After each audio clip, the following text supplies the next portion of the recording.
British అతను వీళ్లతో ఈ కొండ కిందే బంగారం ఉంటుంది అని చెప్పడంతో అందరూ ఆ కొండని తవ్వడం స్టార్ట్ చేస్తారు. ఎంత తవ్వినా కూడా వీళ్ళకి ఎలాంటి బంగారం దొరకదు. కొంతమంది పని చేస్తూ చేస్తూ అలసిపోయి కింద పడిపోతూ ఉంటారు. అయినా కూడా పని ఆగకుండా జరుగుతూ ఉంటుంది. రాత్రి అవ్వగానే వాళ్ళకి తినడానికి సరైన ఫుడ్ కూడా ఉండకపోవడం వాళ్ళందరినీ ఇక్కడికి తీసుకుని వచ్చిన విక్రమ్ పైన అందరూ చాలా కోప్పడుతూ ఉంటారు. మరుసటి రోజు మళ్ళీ అందరూ కొండని తవ్వడం స్టార్ట్ చేస్తారు. ఆకలికి తట్టుకోలేక చాలా మంది కింద పడిపోతూ ఉంటారు. దాంతో అందరూ అలసిపోయి పనిని ఆపేస్తారు. కానీ విక్రమ్ మాత్రం ఆగకుండా కొండని తవ్వుతూనే ఉంటాడు. అప్పుడే విక్రమ్ కి మాయా కనిపిస్తుంది.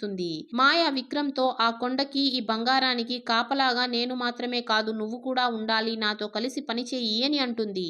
అప్పుడే విక్రమ్ మాయాతో నువ్వు నన్ను ఈ మాయలోకి లాగలేవు, నేను ఎలాగైనా ఈ బంగారాన్ని తీసుకొని వెళ్ళిపోతాను అని అంటాడు. అదే రోజు రాత్రి వీళ్ళు వేసుకున్న గుడిసెలన్నీ కాలిపోతాయి. దాన్ని చూసిన ఊరి వాళ్ళందరూ చాలా భయపడిపోతారు. దాంతో వీళ్ళంతా తిరిగి ఊరికి వెళ్ళిపోవాలి అని అంటారు. వీళ్ళెవ్వరూ ఆ శపించబడిన కొండని తవ్వడానికి మేము రాము అనేస్తారు. దాంతో అందరూ వెళ్ళిపోతూ ఉంటే బ్రిటిష్ వాళ్ళు వాళ్ళకి తుపాకీలు చూపించి భయపెట్టి అక్కడే ఆపేస్తారు. ఆ తరువాత ఏమవుతుందో తెలుసుకోవడానికి పార్ట్ 14 అని కామెంట్ చేయండి.